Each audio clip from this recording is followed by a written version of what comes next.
Hoje ele veio aqui para falar da COP30, fazer um balanço. Ele esteve essas 2 semanas lá, então foi muito agitado, com muitas coisas para nos dizer.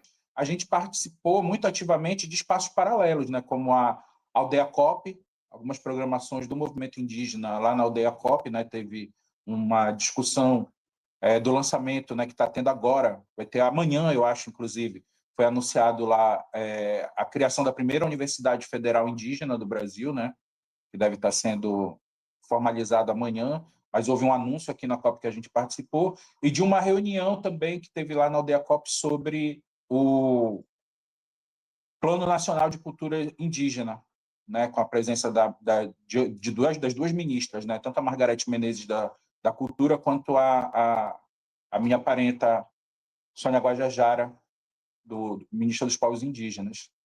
E nós participamos também de alguns espaços na Cúpula dos Povos, né, que foi uma programação paralela organizada pelos movimentos sociais lá na UFPA, só para localizar aí como é que foi. Então, a gente teve muito mais, né, os espaços muito mais dos movimentos sociais foram esses espaços mais paralelos, essas programações organizadas por nós, né?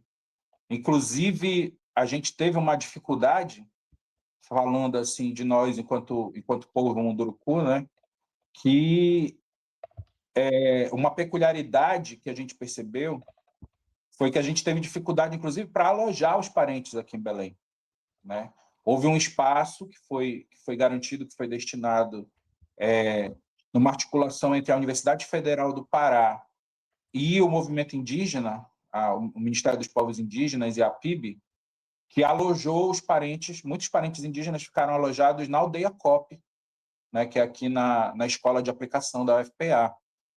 Mas a gente teve dificuldade, por exemplo, aqueles parentes que estiveram articulados em luta lá no início do ano, em janeiro, ocupando a SEDUC, participaram da ocupação da SEDUC aqui em Belém, em janeiro, tiveram dificuldades para se alojar na Aldeia COP aqui, né? Então, por exemplo, meus parentes Munduruku, lá do Alto e Médio Tapajós, dos movimentos, das associações lideradas por mulheres, né?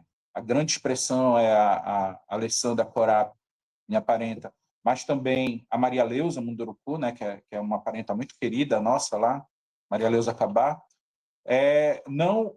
não tiveram garantido o espaço para se alojar dentro da Aldeia COP, né? Então, houve, inclusive, uma tensão, os parentes ocuparam lá, tiveram que ficar não nas salas onde estavam alojados os parentes, mas armar barracas, né? Ficar em barracas de campo espalhados assim pelos corredores lá na Aldeia COP. E os parentes do Conselho Indígena Tapajós e Arapiuns, que foi outra grande articulação que esteve presente naquela mobilização, né, parentes de luta, eles estavam alojados em outro espaço fora, né, lá para o Guamá, onde fica a universidade. Então, houve também a gente viu, infelizmente, mais uma vez, essa fragmentação, né, uma certa fragmentação do movimento indígena, inclusive no acolhimento, no espaço onde as pessoas indígenas foram acolhidas aqui, né? E isso se expressou, essa divisão, essas diferentes posturas, elas se expressaram também nos protestos que a gente assistiu durante a COP, né? A gente teve aí, primeiro, uma ocupação da Blue Zone feita pelos parentes do CITA, Conselho Indígena Tapajós e Arapiuns, logo no início acho que nos primeiros dias da COP, né? E Uhum. depois houve o empate, né? O fechamento da Blue Zone pelo movimento indígena Munduruku, lá do Médio do Alto Tapajós, com as minhas parentas lá, Alessandra Corap e Maria Leusa Cabá à frente, né? E aí, que foram basicamente esses dois movimentos, o do CITA e o das associações de mulheres ou lideradas por mulheres mundurucus do Médio e do Alto Tapajós, que tiveram essa expressividade, né, que repercutiu na mídia, essas manifestações, foram os mesmos setores do movimento indígena aqui do Estado que participaram da ocupação da SEDUC, em janeiro, que arrancou uma vitória importante do governo do Estado, né, barrando o projeto do governo de implementar, de substituir o SOME, que é o sistema que leva os professores para dentro dos territórios, pelo ensino à distância, né, mediado por computadores, por televisão, para trocar tudo por ensino à distância. Só que diferente do que a gente viu em janeiro na ocupação, esses movimentos eles não estiveram juntos, né?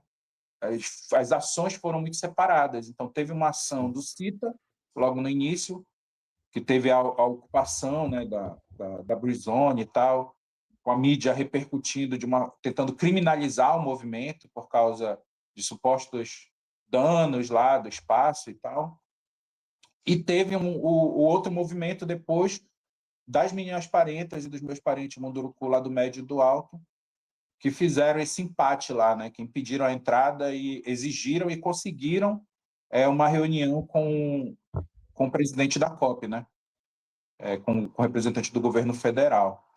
E aí, assim, apesar dessa visibilidade que o movimento teve dessa ação, eu avalio assim que foi em relação à luta que nós tivemos em janeiro. Infelizmente, nós retrocedemos, né? A gente não conseguiu ter a unidade que a gente teve lá em janeiro, tanto desses dois setores, do movimento Munduruku do Médio e do Alto, como os parentes do CITA, que são lá do Baixo Tapajós, né? Todos os movimentos ali da região oeste do Pará, e nem com outros movimentos, porque aqui na ocupação da SEDUC a gente teve a participação muito ativa também do movimento quilombola e do movimento de professores, inclusive professores não indígenas, né, do sindicato de professores aqui do estado. E aí, dessa vez, essas mobilizações elas ficaram muito restritas ao movimento indígena e, mesmo assim, de uma forma muito fragmentada, né, que nem essa, digamos assim, essa talvez oposição ou essa minoria dentro do movimento indígena institucionalizada aqui do estado, ela teve unificada nessas ações, né? Foram ações fragmentadas. E aí eu acho que, embora tenham sido ações importantes, fundamentais, que tiveram conquistas, né? Bem ou mal, conseguiram arrancar algumas conquistas, que foi essa declaração aí, se eu não me engano, salvo engano, né? Salvo melhor juízo, foram 4 terras indígenas homologadas e 10 declaradas, né? E foi um avanço importante, entre elas territórios do nosso povo Munduruku, né? Sairé-Bapim, se eu não me engano. E foi uma conquista importante, né? Foi muita pressão do movimento indígena para conseguir esse avanço aí na pauta da demarcação, mas de uma forma geral, o sentimento é de que, em relação ao que a COP poderia ter avançado, no sentido de apontar um outro modelo de desenvolvimento, um caminho para uma outra matriz energética, né, fora desse modelo dos combustíveis fósseis, a gente não conseguiu ter avanços significativos, né?